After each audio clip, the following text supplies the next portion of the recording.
A reading from the Holy Gospel according to St. Luke, chapter 12, verses 39 to 48.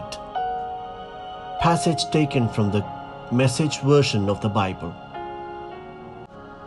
You know that if the house owner had known what night the burglar was coming, he wouldn't have stayed out late and left the place unlocked. So don't be slovenly and careless. Just when you don't expect him, the Son of Man will show up. Peter said, Master, are you telling this story just for us, or is it for everybody? The Master said, Let me ask you, who is the dependable manager full of common sense that the Master puts in charge of his staff to feed them well and on time? He is a blessed man if when the Master shows up, he is doing his job.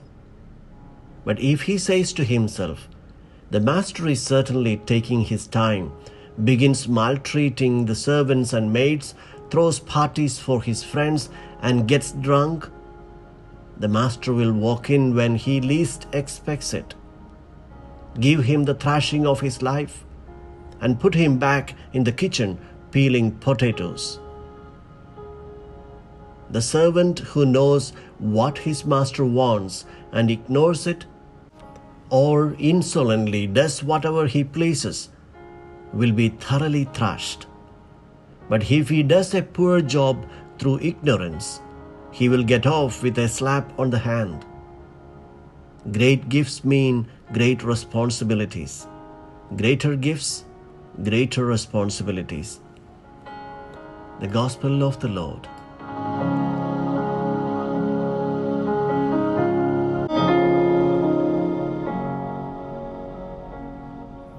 Reflections on the Gospel according to St. Luke, chapter 12, verses 39 to 48. The parables on vigilant waiting for the kingdom are continued for our reflection. Today's parable describes the unexpected arrival of the thief. Jesus exhorts, You also must be ready, for the Son of Man is coming at an hour you do not expect. The disciple is one who awaits the Lord and His kingdom. The Gospel clarifies this perspective with the parable of the stewards who look after the household in the absence of the master. In the first scene, the steward faithfully carries out his tasks and receives compensation. In the second scene, the steward abuses his authority and mistreats the servants. This situation is also frequent in our times. So much daily injustice, violence, and cruelty are born from the idea of behaving as masters of the lives of others. We have only one master, who likes to be called not master but Father. We are all servants, sinners, and children. He is the one Father. Pope Francis explains this parable in one of his homilies that our opportunity to be stewards of God's household does not give us any additional authority over the lives of other members of the household. Instead, it entrusts us with additional responsibility to make our common home more just and more livable. When Luke was writing his gospel, the expectation of an immediate return of Jesus was gradually fading.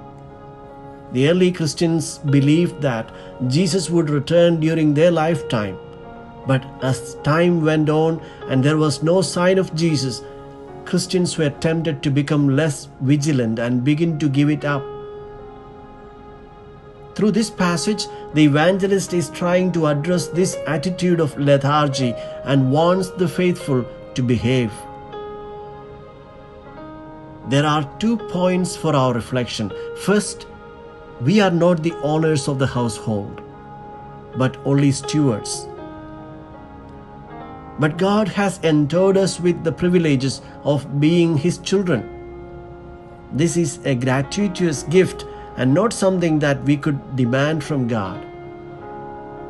Second, being children of God, He has entrusted our fellow brethren, especially those who struggle in their lives, to our care. Abusing their inabilities, which appears to be the norm of the day, will not escape the anger of the Lord.